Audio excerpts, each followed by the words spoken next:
Hello all, welcome to screen space. ఈ వీడియోలో don't look away Telugu dubbed movie review అయితే తెలుసుకుందాం. ఇదైతే 2023 మూవీ పయ్యా. రీసెంట్ గానే ఆన్లైన్ లోకి అయితే స్ట్రీమింగ్ వచ్చింది. అది కూడా తెలుగు డబ్బింగ్ తో అవైలబుల్ గా ఉంది. తెలుగు డబ్బింగ్ ఎలా ఉందని అడగొద్దు, నాకైతే నచ్చలేదు. ఓకేష్ అనిపించింది. ఫ్యామిలీతో కూడా చూడొచ్చు, ప్రాబ్లం ఏం లేదు. న్యూడిటీ లాంటి సీన్స్ అయితే ఏం లేవు భయ్యా. మూవీ డ్యూరేషన్ అయితే జస్ట్ 1 hour 20 minutes అయితే ఉంటుంది. స్టోరీ బ్లడ్ విషయానికి వచ్చేస్తే, మెయిన్ లీడ్ అయిన హీరోయిన్ ఒక యాక్సిడెంట్ వల్ల తన దగ్గరికి ఒక మ్యానిక్విన్ బొమ్మ అయితే వస్తుంది. ఆ మ్యానిక్విన్ బొమ్మని చూడడంలో తప్పలేదు భయ్యా. ఇన్ కేస్ చూడడం మానేస్తే మాత్రం అది చంపేస్తుంది.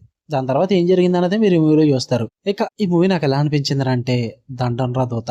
లిటరల్లీ ఎందుకు తీస్తారో తెలియదు భయ్య. ఇలాంటి మూవీస్ అన్ని నాకైతే అస్సలు వర్కౌట్ అవ్వలేదు. కాన్సెప్ట్ ఓకే, సరే ఏదో ప్రజెంట్ చేద్దాం అనుకున్నారు, ట్రై చేస్తున్నారు, ఓకే అనుకుని చూసా. బొమ్మ చూడడం, మళ్ళీ దాన్ని చూడకపోతే చంపేయడం అంతా ఓకే భయ్య, ప్రాబ్లం ఏం లేదు నా కాన్సెప్ట్ వైజ్ అయితే. But presentation where is logic భయ్య, లాజిక్ ఉండదు. సరే పోనీ లాజిక్ వదిలే, ఓన్లీ మ్యాజిక్ మీద డిపెండ్ అయ్యాం అనుకుందాం. క్యారెక్టర్స్ ఎవరైతే ఉన్నారో ఆ యాక్టర్స్ పర్ఫార్మెన్స్ చూస్తే మీరు ఈ కళాఖండం చూడడం కన్నా వదిలేయడం బెస్ట్ అనిపిస్తుంది మీకు. ఏం యాక్టింగ్ రా ఆయన, జనాలు చచ్చిపోతూ ఉంటారు, ఒకడో ఏడోడు కళ్ళ ముందు ఆ బొమ్మ చంపేస్తుంటుంది, ఎవడో పట్టించుకోడు. ఆ చనిపోతున్నా సరే కానీ మెయిన్ లీడ్ అయిన హీరోయిన్ యాక్టింగ్ కానీ ఆ సైడ్ క్యారెక్టర్స్ యాక్టింగ్ కానీ చూస్తుంటే మెంటల్ వచ్చేస్తుంది. ఏదో జరుగుతుంది, సరే చచ్చిపోయారా, సరే పక్కన పడిసండి, నెక్స్ట్ ఎవరు అన్నట్టు ఉంటుంది భయ్య. ఇంతకు మించి అయితే మూవీలో చూడడానికి ఏం లేదు. బొమ్మను చూస్తారు చచ్చిపోతారు. ఏంటి ఒక ప్రోగ్రెస్ లేదు, ఒక స్క్రీన్ ప్లే ఉండదు. పైగా మూవీ కూడా చాలా చీప్ గా నడుస్తుంటుంది. ఏమన్నా అంటే మాత్రం ఆ బొమ్మను చూపిస్తుంటారు అంతే భయ్య. మూవీ అంతా కూడా ఆ ఒక్క దాన్ని క్రీపీగా రెడీ చేసుకున్నారు. అక్కడక్కడ అట్మాస్ఫిరిక్ విజువల్స్ అయితే ఓకే అనిపించాయి. భయపడ్డమంటారా, పక్క తీసే కామెడీ ఫుల్ గా. నాకైతే నవ్వు వచ్చింది కొన్ని సీన్స్ చూస్తే. మెయిన్ వాళ్ళు చచ్చిపోయే దగ్గర వాళ్ళు చేసే ఫన్ అయితే వేరే లెవెల్. ఇంకా లాస్ట్ 20 minutes లో ఒక ముసలోడు వస్తాడు భయ్య. లాజిక్ లేదు, మ్యాజిక్ లేదు, ఏం లేదు. తీసుకొచ్చి పెడతారు, ఆడేదో పీకుతారు అన్నట్టు.